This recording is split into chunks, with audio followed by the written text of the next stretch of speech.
Hey everyone, this is Stephen Strong at Cast Iron Cookware, where you can find information to help you better collect, restore, and use cast iron cookware. The other day I put out a video called Carnivore Budget Tips, and I cut up a ribeye loin and showed how I packed it. And everybody said, why didn't you cook a steak and let us see and find out what it tasted like? So I'm going to go ahead and do this video as a follow-up, and I'm going to cook one of those steaks and share it with you coming right up. Before we get started, I just want to say thank you to everyone that's purchased my product, Easy Beezy Cast Iron Seasoning. The purchase of this product helps keep this channel going, and I just want to say thank you so very much. It's available on easybeezy.com, and you can also find it on Amazon. So let's get on into our video. Okay, the king of this is going to be the ribeye. The real king is going to be the cast iron. I have a number 8 Birmingham stove and range, and it's got this cool little hand scribed lettering, and it's kind of off to the side. And this one here is a hand scribed 8.xd. It's a really nice Red Mountain series piece. The Red Mountain of the Birmingham stove and range produced between the 1930s all the way up until 1950, and there was a little bit of overlap.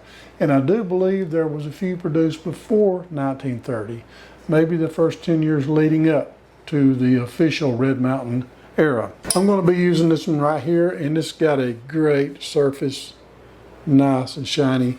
What I like about Birmingham stove and range, they're lightweight, but they're still kind of thick on the bottom, so they retain the heat very well.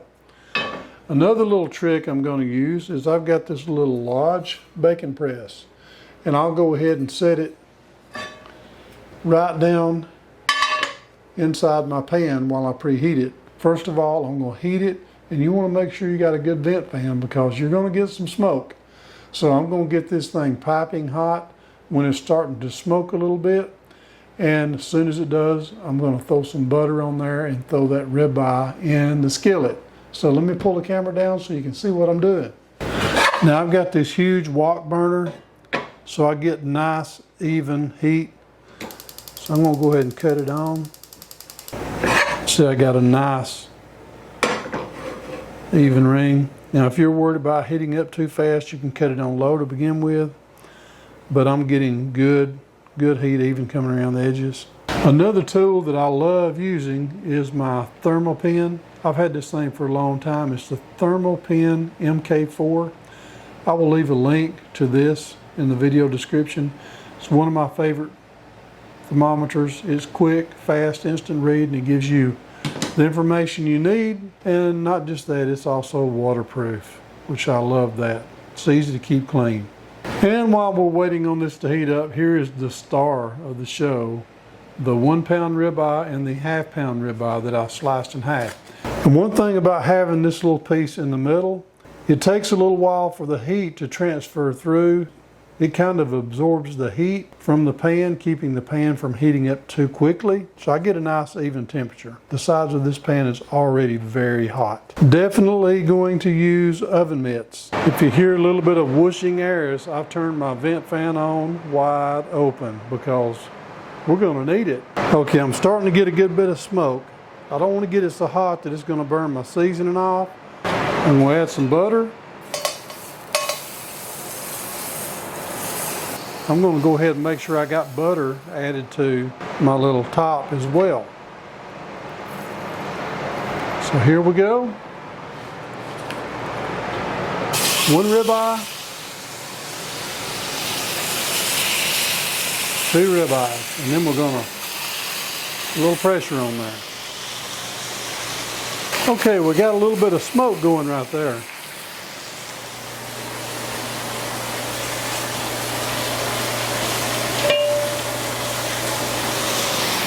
I'm going to set me a little griddle over here to set my press on so I don't drip butter all over the place. Now you can pick it up with this here, which works really good. I've had it on there for just about a minute. Oh, look at that sear. Wonderful. Get some of that butter working around there. We're going to go another minute. maybe 2.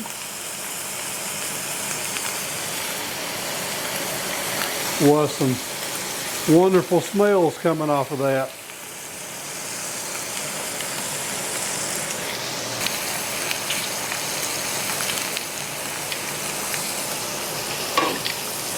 Just give us a quick check and see where we're at.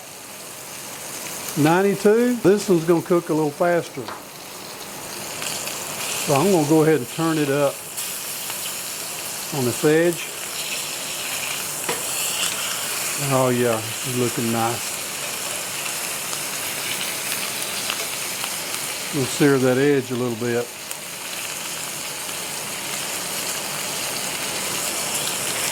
Do the same with this one.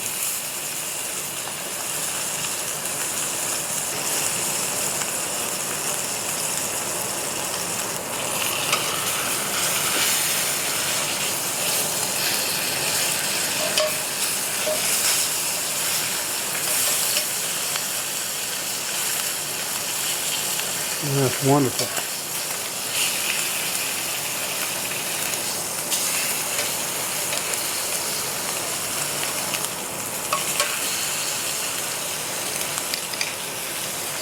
Take a check on our temperature. 120. This one is ready to come off. After it rests, it'll be perfectly medium rare.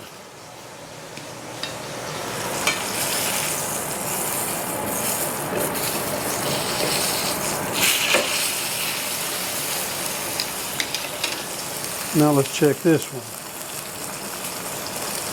101,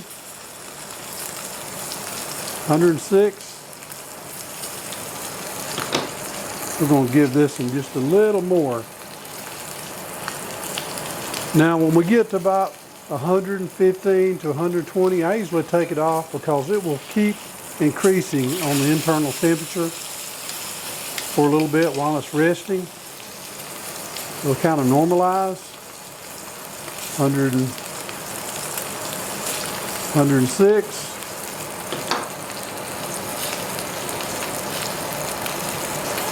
Since we're this close, and we'll go ahead and cut my stove eye off.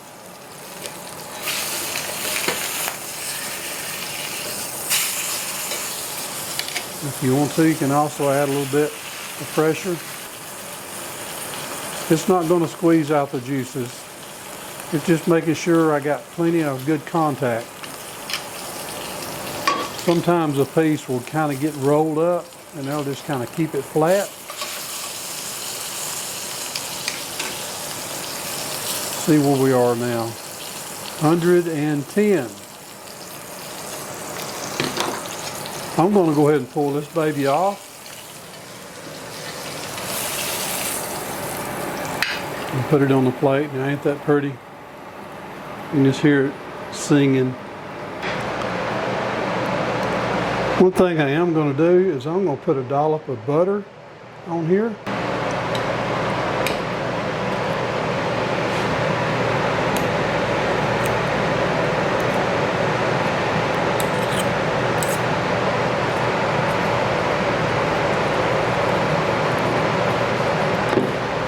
This just increases the flavor right here. I'll tell you what. Butter makes it better. Now, does that not look good? Got my wife's on there and mine. She can't eat a whole 1 pound ribeye, so she likes a half of one. But I always cut hers thick so that it would sear about the same as the big ones. If you cut a really thin steak, they tend to get overcooked really fast. Now I've let this rest already for a few minutes, but if you want to let yours rest a little longer, you can. I always start on the fat plug part and go that direction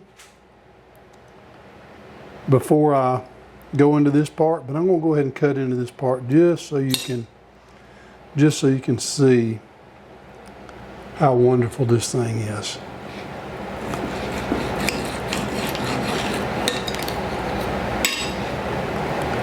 Beautiful.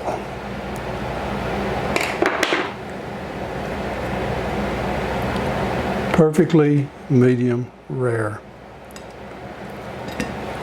It's really hard to beat a steak cooked on cast iron, I'm telling you. So let me cut me a little piece of this off. Rub it in some of this little buttery sauce.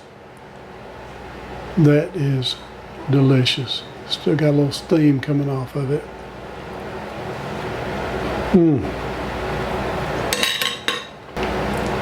Now this is an Angus beef, and man, it is just so much better than the regular beef. I don't know what the other kind of cows are, but anytime we get Angus beef, it just seems like it's always a little more flavorful. The crust is really, really good.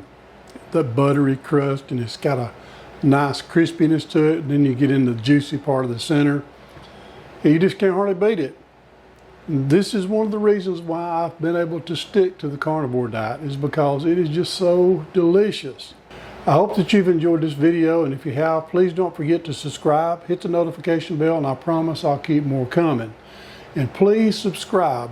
I can see in the analytics that only about 40% of my viewers are subscribers. So please subscribe and hit that notification bell, because it really makes a difference in the growth of my channel. And I just want to say thank you again for watching Cast Iron Cookware.